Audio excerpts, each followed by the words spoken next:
দেখুন, পাইলট খুব ভালো ছিল, they tried their best, they saved our life. এর থেকে বেশি আমি আর কিছু বলবো না। আর বলুন, আর কি আছে?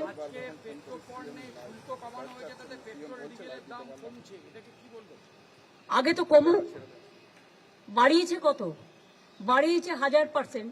আগে সে শাড়ির দোকানে গিয়ে মানে শাড়িটার কত দাম? 1000, কমতে কমতে এলো 400 টাকা।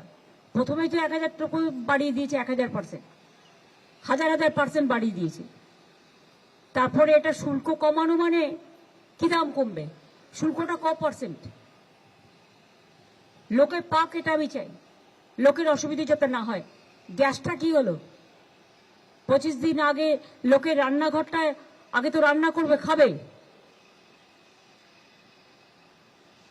পেট্রোল তো অ্যাভেলেবেল আছে আমাদের এখানে, আর গ্যাসও অ্যাভেলেবেল আছে। আমি চাই না আমাদের এখানে হলদিয়াতে যে গ্যাস প্রোডাকশন হয়, সব পুলিশ অফিসারদের চেঞ্জ করে দিয়ে, ডিএমদের চেঞ্জ করে দিয়ে, বাংলায় যে গ্যাস প্রোডাকশন হয় সেই সিলিন্ডার যেন বাইরে না যায়। আর দ্বিতীয় কথা হচ্ছে, আমার এই যে 10 লক্ষ লোক বাইরে থেকে ইলেকশনের সময় ডিউটি করতে আসবে, হাজার হাজার লোক, তাদের গ্যাস দিতে গিয়ে বাংলার লোকের যেন গ্যাসের প্রবলেম না হয়। কেরোসিনটা আমরা বাড়িয়েছি কিছুটা, এবং এই কেরোসিনটা রেশনের মাধ্যমে মানুষ পাবে। তাতে যারা স্টোভে রান্না করে কিছুটা সুযোগ হবে, কিন্তু আজকাল বেশিরভাগ মানুষই গ্যাসে গেছে। এই পর্যন্ত। আপনারা ভালো থাকুন, সুস্থ থাকুন। সব বাদ দিয়ে দিচ্ছে, এখনো পর্যন্ত লিস্ট বের করেনি। আমার কথা হচ্ছে, সুপ্রিম কোর্ট বলেছিল লিস্ট বের করতে। ফার্স্ট সাপ্লিমেন্টারি লিস্ট আমরা কেউ এখনো পাইনি, পাবলিক ডোমেনেও আসেনি। এর থেকে বেশি গণতন্ত্র হত্যা, আনফরচুনেট ফর ডেমোক্রেসি হতে পারেন না। কবে বেরোনোর কথা ছিল লিস্ট? সুপ্রিম কোর্ট কবে ভার্ডিক্ট দিয়েছিল? 28শে ফেব্রুয়ারি লাস্ট লিস্ট বেরিয়েছিল। তারপরে অ্যাডজুডিকেশনের লিস্ট এতদিন ধরে হিয়ারিং হলে এলো, তাতেও তো 50% নাম আমি শুনেছি কেটে কেটে বাদ দেওয়া হয়েছে, এবং দেখে দেখে বাদ দেওয়া হয়েছে। আমি শুনেছি সুতির একটা ব্লকে লোকই আছে মনে হয় 500, একটা বুথে 400 বাদ। এরকম অনেক জায়গা আছে। বসিরহাটে একটা ব্লকে একটা বুথে হয়তো 600 ভোটার আছে, 400 বাদ।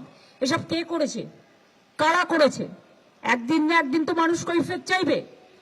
বুথের পাটা থাকলে আমি বলবো লিস্ট বের করুন আগে, মানুষকে জানতে দিন কার নাম আছে কার নাম নেই। যার নেই তাকে জেলায় জেলায় ট্রিব্যুনাল করে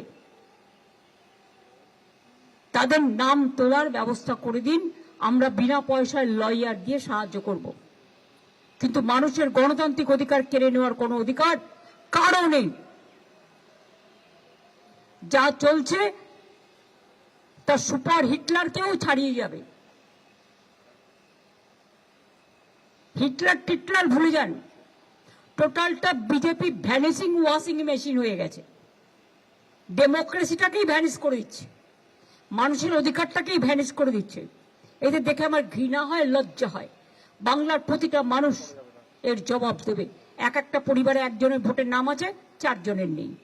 আর দেখে দেখে অনেক কমিউনিটি থেকে লক্ষ লক্ষ নাম বাদ দেওয়া হয়েছে। কার জমিদারি এটা?